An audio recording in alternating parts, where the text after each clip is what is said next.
Here's the taillights on the 250.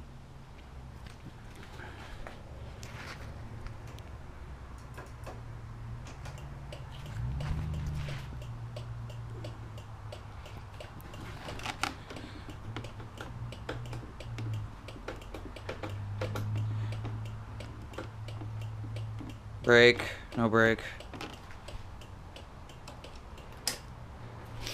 Here's the ugly lights on the 650. I want these and this and all of this crap gone. I just want it all right here with a little mount bracket like that one. On this one, is it possible to put the turn signals in here? Because there's already enough lights for it. That's what I was wondering. Or do I have to dismantle all of this and rewire it with its own flasher unit? That was my question. Thanks for your help.